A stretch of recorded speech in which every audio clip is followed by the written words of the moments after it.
రాజ్యాంగం రాసిన బిఆర్ అంబేద్కర్ అంబేద్కర్ ఆయన అడగల రిజర్వేషన్స్ కావాలి, ఎవరు అడగల. నేను చదువుకున్నాను బట్టి, నా జ్ఞానాన్ని బట్టి చెప్తున్నా. ఎందుకంటే నేను ఫ్రీడమ్ అట్ మిడ్ నైట్ తర్వాత అవి అన్ని బాగా త్వరగా చదివాను. ఎప్పుడూ ఆయన అడగల. ఆయన మామూలుగా రాజ్యాంగేతర దేశాల్లో ఉన్నాయి అవి ఇవి కలిపి ఇదంతా రాసిందంతా బెనిగల్ నరసింహరావు. బెనిగల్ నరసింహరావు బ్రదర్స్ రాసింది. ఏమే ఆయన అధ్యక్షుడు. ఓకే. ఎవరు? అంబేద్కర్ గారు. అది కూడా మొట్టమొదటి పటేలును ఈయన అబ్జెక్ట్ చేశారు, నెహ్రూ. ఆయన ఏంటి ఆయన రాయటం ఏంటి అసలు, ఆయన అది రాజ్యాంగం అపోజ్ చేస్తే గాంధీ గారు పక్కకు పిలిచి చదువుకున్న మాటలు వినే చెప్తున్నా. పక్కకు పిలిచి రే ఇప్పటికే ముస్లిమ్స్ వెళ్ళిపోయారు, హరిజన్స్ని కూడా ఎలగొడితే ఎట్లాగరా, అందరూ కలిసి ఉండాలిరా అని చెప్పి పెట్టి ఆయన అధ్యక్షుడు చేశారు. ఓకే. అట్లా జరిగింది ఆ రోజుని.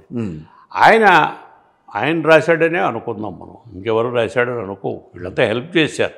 బెనిగల్ నరసింహరావు గారు, వాళ్ళ బ్రదర్స్ కానీ, అలాగే నెహ్రూ గారు కానీ, పటేల్ గారు కానీ, వాళ్ళ భావాలన్నీ అందులో ఉన్నాయి. మంచి భావాలతో రాసిన రాజ్యాంగం అది.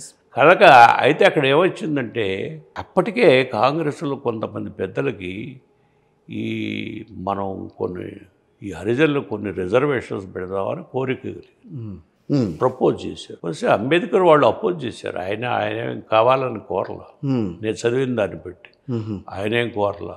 వీళ్ళే ఈ నాన్ హరిజన్సే కమిటీలో ఉన్న మెంబర్స్ లేదు ఒక 10 ఏళ్ళ వాళ్ళు కూడా పెడితే కొంచెం పైకి వస్తారులే అని చెప్పి పెట్టారు. అది 10 ఏళ్ళు అనేది అండర్లైన్. అక్కడ 10 ఏళ్ళు అయిపోయి ఇప్పుడు 80 ఏళ్ళు 70 అయిపోయింది. కనుక ఇప్పుడు ఈ చేసే పిచ్చి పని కూడా అట్లా జారిపోతుంది, దేశం మళ్ళీ జారిపోతుంది అని చెప్పి నేను కాషన్ ఇస్తున్నాను. నా అనుభవంలో, నా చదివిన దాంట్లో కాషన్ ఒకటి నాకు దొరికింది. తప్పు చేస్తున్నారు అని, ఇలా దిగజారిపోవడం, దేశం పాడైపోతుంది. అంటే అందుకారణం మిమ్మల్ని అవస్థ పెట్టిన పిలుచుకోవడం. రాజ్యాంగ నిర్మాత బిఆర్ అంబేద్కర్ హరిజనే కదా.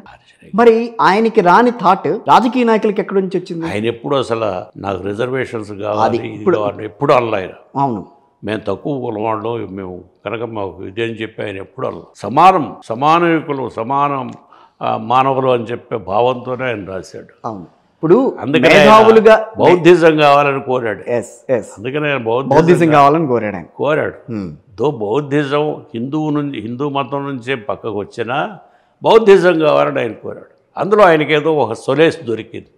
ఒక లైన్ దొరికింది, దాంట్లో మంచి ఇది ఉంది అన్న ఫీలింగ్ అయితే ఆయన సొలేస్ ఆయన దొరికింది. ఆయన అన్నాడు ఆ మాట. కనుక మనం ఏంటంటే కాస్త వయసు వచ్చిన వాళ్ళంగా మంచి దేశం జాగ్రత్తగా ఉండాలి, బాగుండాలి, పిల్లలు బాగుండాలి అనుకునే భావించే పెద్ద మనిషి ఎవడు కూడా ఈ కులగణాన్ని చేయాలని ఎవరు చెప్పారు. కానీ రిజర్వేషన్స్ అనేవి 10 ఏళ్లకి పరిమితం అవ్వాలనుకున్నవి అలా కంటిన్యూ అవుతూ ఇంకా పెరిగే పరిస్థితులు వస్తున్నాయి కదా. ఆ రోజులో రాసినప్పుడు వాళ్ళకి ఇష్టత లేదు రిజర్వేషన్స్. ఎవరికి? మీరు ఎవరైతే నిమ్మన జాతులు అనుకుంటున్నారో వాళ్ళకి ఇష్టత లేదు.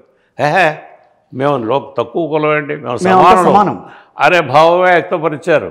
ఈ సన్నాసులు కొంతమంది ఉంటారుగా ఈ ఓట్ల కోసం, అరే కొన్నాళ్ళు మనం ఈ ఓట్లు అది పట్టుకోవాలా, మన పార్టీకి రావాలా అని చెప్పి చేసిన పనిది.